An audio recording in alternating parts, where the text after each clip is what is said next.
환상의 의미는 바로 뭔가니 보여진 것을 집중하게 만들어. 이게 무슨 뜻인가? 집중하게 만들어져. 환상은 무슨 의미를 가지고 있는 거예요? 그 보여주신 그림에 대해서 결국은 결단하게 만들어주는 역할을 하는 것이 바로 환상이 하는 일인 것입니다. 그래서 하나님께서는 당신의 일을 하실 때에 저와 여러분에게 먼저 환상을 보여줘요. 그림을 보여줘요. 꿈을 보여줘요. 미래의 그림을 보여줘요. 그림을 보여준다면 이것이 무엇인가 생각한 것처럼 그림에 대해서 집중하게 만들어줘요. 생각하게 만들어줘요.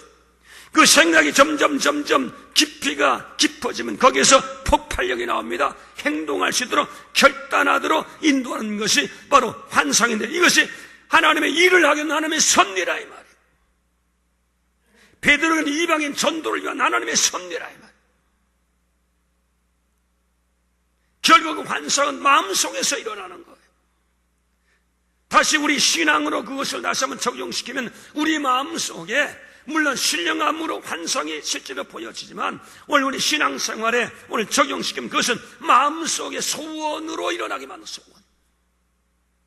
주님의 일에 대한 소원이 일어나는 것. 그것은 하나님이 그 소원을 통해서 저와 여러분을 하나님 뜻을 이루려고 하는 하나님의 섭리가 지금 우리에게 지금 작동되고 있다는 사실. 그래서 빌립보 2장 13절 말씀에 가보니까 너희의 행하시는 이는 하나님이시니 자기의 기쁘신 뜻을 위하여 너희에게 소원을 두고 행하게 하신다고 말씀하고 있습니다. 하나님께서 저와 여러분에게 마음에 먼저 뭘 주느냐? 소원을 주신다. 주의 의로운 일, 하늘나라의 일, 존재의 목적에 대한 일, 허무한 세상보다 영원히 존재하는 저 영광의 세계에 대한 일, 하나님이 기뻐하는 일, 오늘 내게 준 삶에서의 그리스도의 빛이 되는 일, 주님 앞에 충성하고 싶은 이 모든 일들을 마음속에 소원으로 하는 데서 클릭하고 싶은 거예요. 이게 하나님의 섭리라 이 말이에요. 이것을 저와 여러분 무시하면 안 돼요.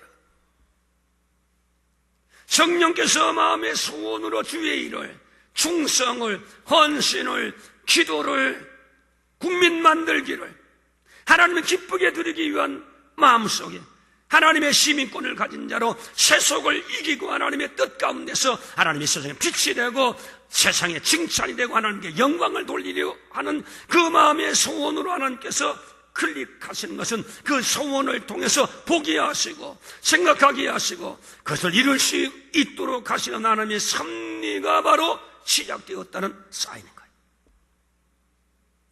베드로에게 지금 그걸 지금 역사하고 계십니다.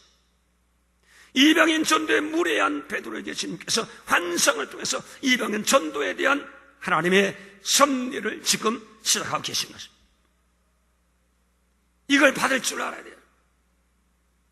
이건 무시하면 안 돼요. 하나님의 섭리를 무시하는 거예요. 나를 통해서 이루려고 한 하나님의 일을 무시해버리는 거예요. 하나님이 준 기회를 여러분 닫아버리는 거예요. 잊어버리면 안 돼요. 어떤 목사님이 바쁜 일로 동부로 가게 되었습니다. 그때 비행기에서 아침에 막 식사 대접하는 승무원, 여승무원은 근데 어쩐지 마음에 저 여승무원에게 복음을 전해야지 하는 마음이 계속 일어나고, 그래서 일단 아침 식사 시간이 끝난 다음에 잠깐 틈이 있어 승무원을 불렀어요. 자기의 신분을 얘기해. 난 목사다. 당신을 볼 때 왠지 예수에 대한 복음을 전하고 싶은 마음이 계속 끌어오릅니다. 자매님 예수 믿으십니까? 안 믿습니다. 그래서 목사님이 복음에 대해서 설명했어요. 예수, 우리 구세주 예수, 십자가에 돌아가시고 부활하신 예수, 영생의 길이요 진리요 증된 예수에 대해서 얘기하니까 그 자매가 눈물을 흘리면서 목사님 감사합니다. 복음에 대해서 굶주렸습니다. 하나님에 대해서 굶주리고 있었습니다. 영생에 대해서 굶주리고 있었습니다. 전해주는 사람이 없었는데 목사님이 전해주셨구나. 너무 고맙고 감사해서 그 자리에서 구세주 예수를 받아들이고 목사님께 기도를 받았습니다. 그런 다음에 그 여자가 일어서 눈물을 닦는데 얼굴 볼 때 막 태양처럼 눈이 바짝. 그래서 목사님 구원받았습니다. 감사합니다. 복음을 주신 목사님 감사합니다. 그러면서 자기 위치로 열심히 손님들을 기쁜 마음으로 봉사했어요. 목사님은 중간에 기차에서 내렸습니다. 그 이튿날 신문을 봤는데 청천벽력 같은 신문 기사가 났어요. 바로 자기가 탔던 비행기가 기관 고장으로 추락해서 전원 사망해버렸다는 급보가 실려요.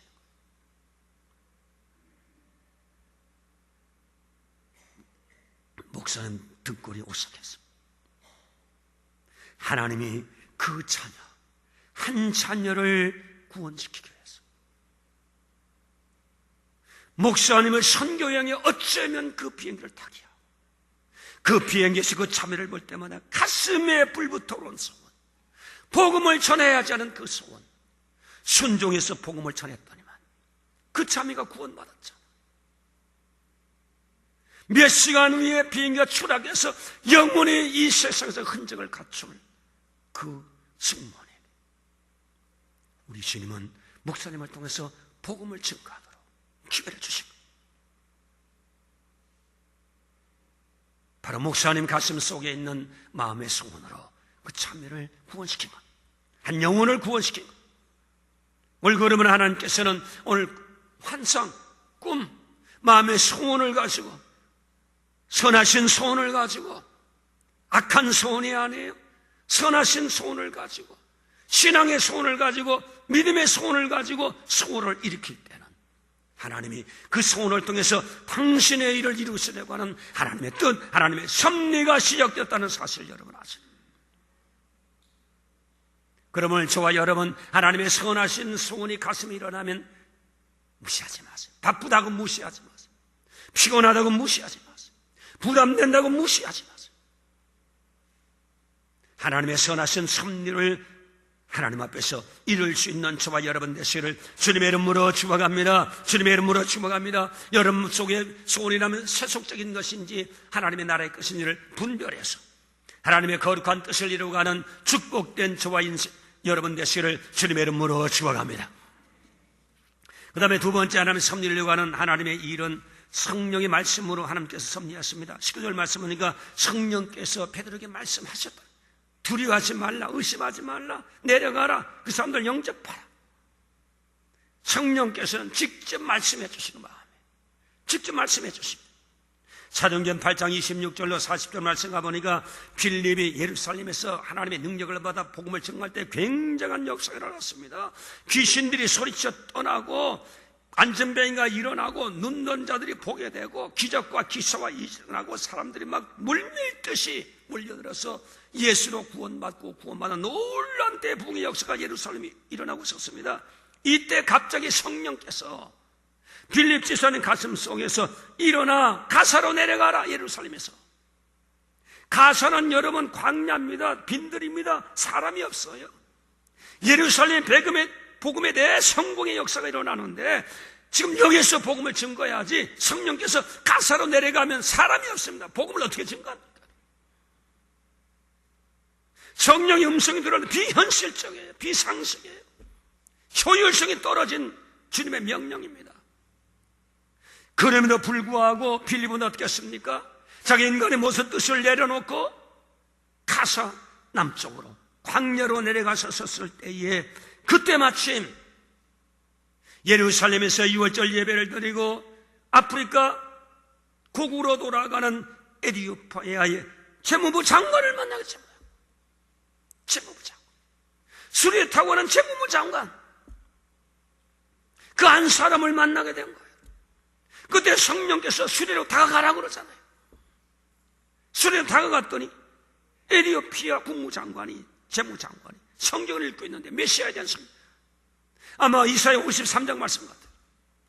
의미를 모르고 성경을 읽고 있는 게 뜻을 아냐 몰라서, 그래서 어린 양 예수 볼품도 없고 모양도 없고 풍채도 없고, 그래서 사람에게 멸시를 받고 간고를 겪고, 그래서 사람에게 버림받고 찔리고 뚫겨 맞고, 그렇게 해서 이제 인류의 죄를 위해서 죽어가는 어린 양에 대한 묘사가 나와 있는데, 이것이 바로 오늘 예수 그리스도라는 사실을 풀어서 전해 주셨습니다.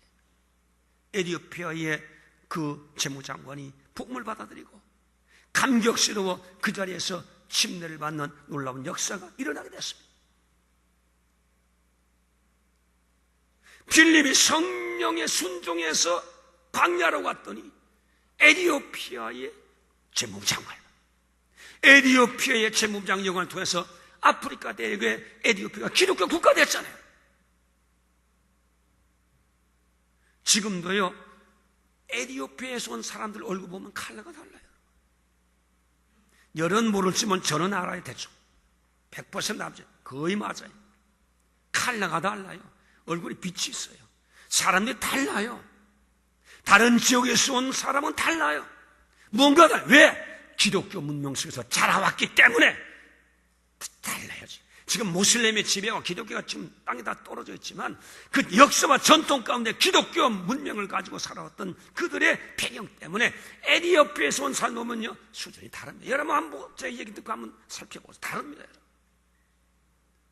절대적인 복음의 역사가 아프리카 대륙에 일어나게 만들어주신 것은 성령의 순종에 섰을 때 놀라운 역사가 일어납니다.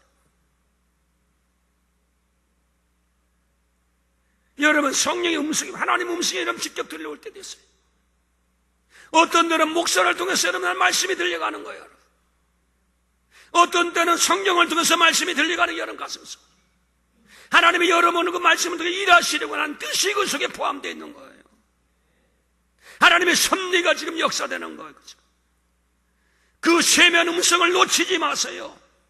붙잡으세요.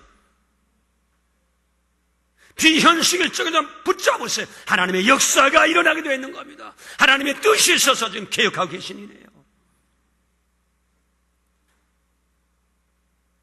성령의 음성이 여러분 다시 한번 우리가 해석하면 뭡니까 여러분? 깨닫게 하시는 거예요. 깨달아지게 하시는 거예요. 아하 이것이구나. 하나님이 원하시는구나. 하나님의 소원이구나. 군영사업에 관계된 하나님의 부르심이구나. 신앙인으로 바로 살아갈 수 있도록 하나님께서 분별력을 주시는 것이구나. 그래서 나의 분별력을 통해서 하나님의 일을, 하나님의 뜻을